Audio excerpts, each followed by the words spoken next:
I want to make a transparent landscape for Stellarium 0.20.0, and I'm using a Canon EOS camera with a 8-15 lens, or fisheye lens.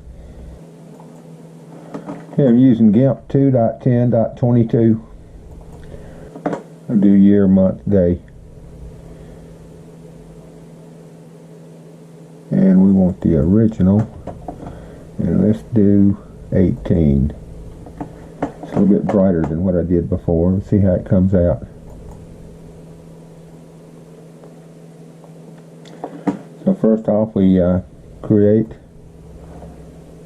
or add alpha channel, and then we copy it.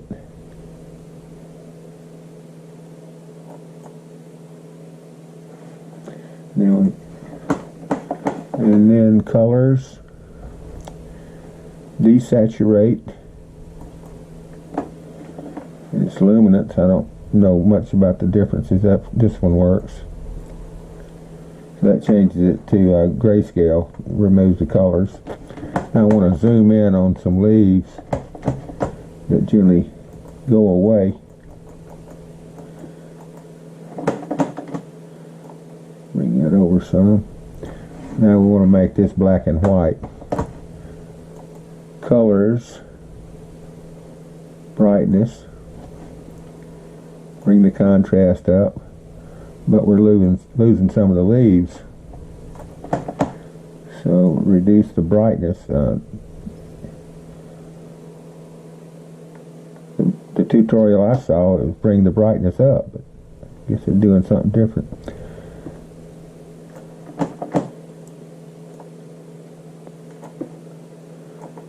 Out of the way a little more. And I just want to, I'm mostly looking at these leaves here.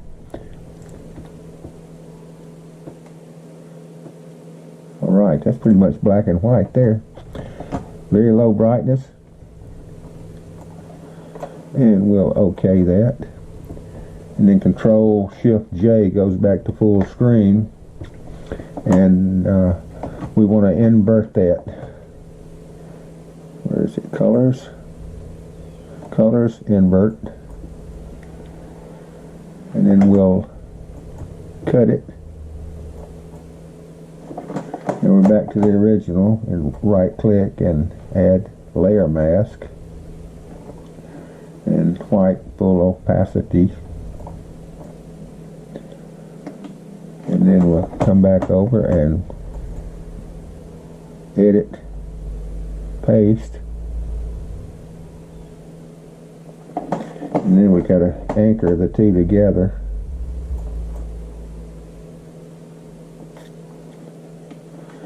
Now I'll bring up some guides so I can find the center.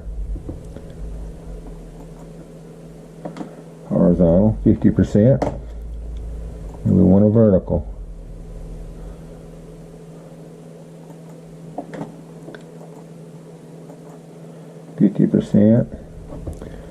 Okay, we got the center, and now I want to we'll cut out a ellipse, E, and fixed here. We'll make it increase in size proportional rather than being oblong. Get the center here. I'll bring it out just past the image. Could zoom in and do that. And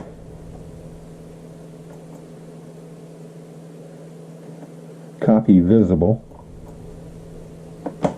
And now I want a transparent layer. New. And I want to make it bigger than this image. So let's go 6800 by 4500. Something bigger. And here we want advanced options to come down and make it transparency.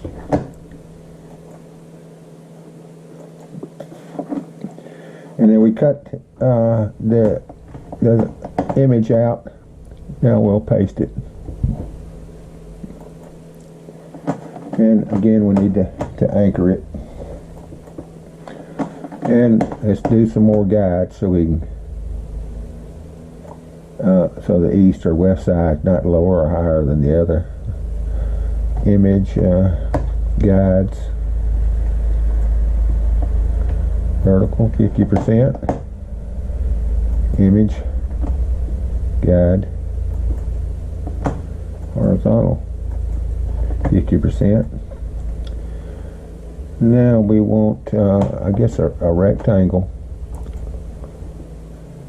Ellipse might work. I do rectangle. And again, fixed, so it'll be a square rather than a rectangle. Get in the center. Pull it out. I just get just a little bit bigger than the image, some transparency there. And then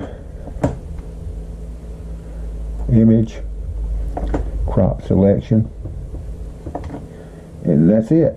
We export it. First, I need to make let's make a directory, and let's copy this 419.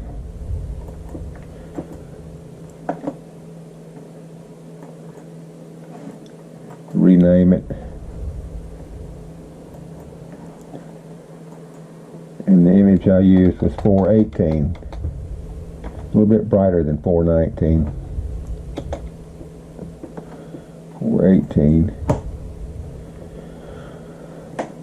Okay. We'll come back and edit that shortly. File, export. We want 18. Export it. Okay, we want 18. And we want to name this new image transparent landscape to 18. That way I'll kind of know what I did when I look at it next week. So this was taken on year 2020, month 10, October the 11th, 8:30 in the morning, and it's image 418 of 10 or 20 of them. I did each one with a different exposure time, so it went from bright down to dark. So we're ready to export it, and I just keep the whatever it comes up with. I don't change anything. So export, and the progress line coming across.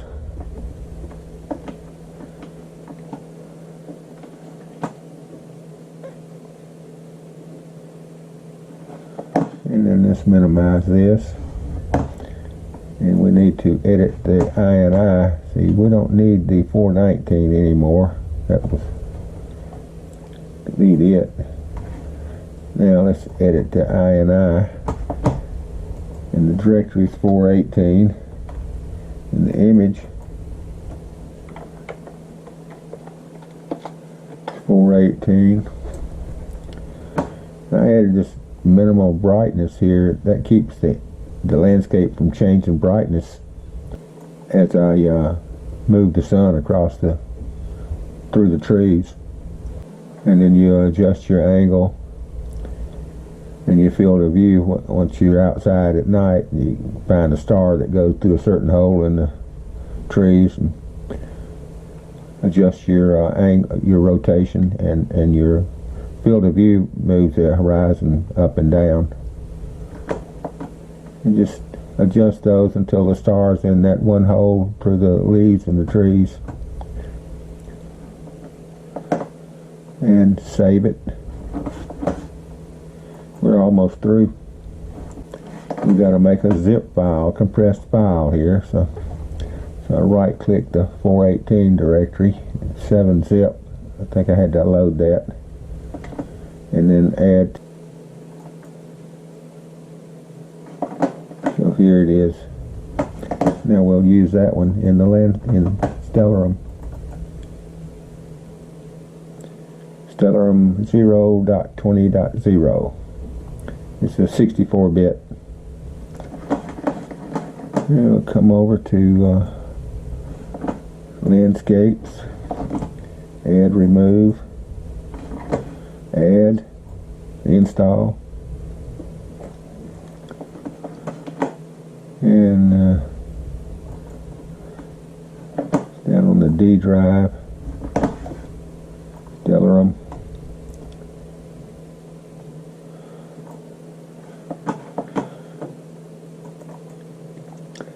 Landscapes,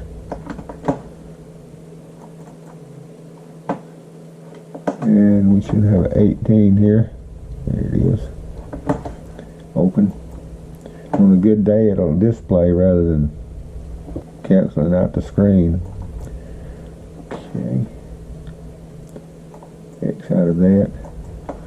And I generally, if I like it, I'll go and use this as default.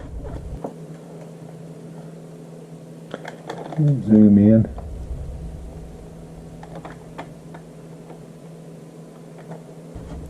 The neighbor's house, you can see almost the bottom of the window. Sister-in-law. Kind of see the top of my house. Just happened to get the tripod lever in there, but I'll do better next time, hopefully. Here's my rain gauge. Back out some.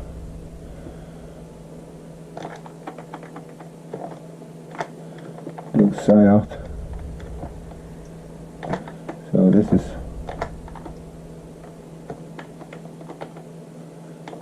my clear skies. Stars. And I'll come over here, and this is the view I like to pop up there. This is what my telescope can see. Save view, save settings. I've had this not take the first time a few years back, so I just do it multiple times. Seem to get my way now, but might not be necessary with this newer software. X out. Control Q to exit. And you can either save this, or I don't save it. I've done it so many times I about got it memorized. Discard and exit. And these were some tests. This is the higher the number here, the darker it is. Yeah, so 418 is lighter than 19 and 20. I guess I could bring that back up so you can see as much of the landscape as possible.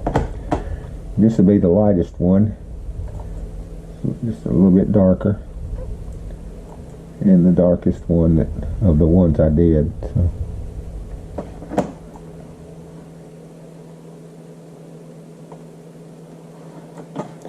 Go around here to the north.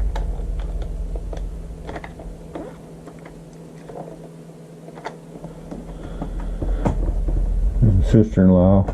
There's some neighbors. This is the darkest one. This is a little bit brighter. And this is the one we did today, the brightest one so far. So just pick what you want. And this is back in end of February. Oop, I got a little bit in the picture.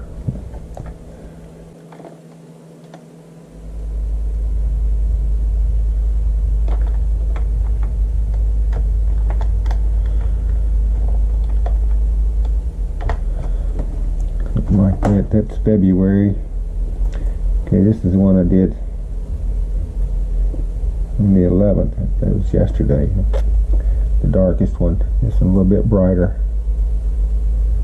And this is the one we did today, the brightest so far. It's probably the brightest I'm going to do.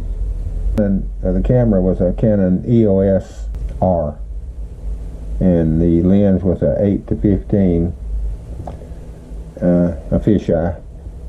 I've had a problem before with it tearing and going out here and covering up the stars below ground. But since I crop it, cut it, paste that onto a transparency. That's gotten away with all this tearing now, so I'm getting my way.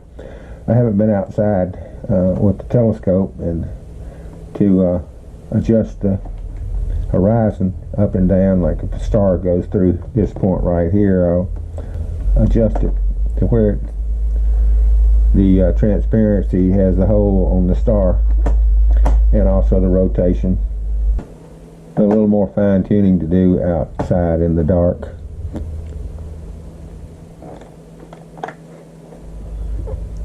That's it.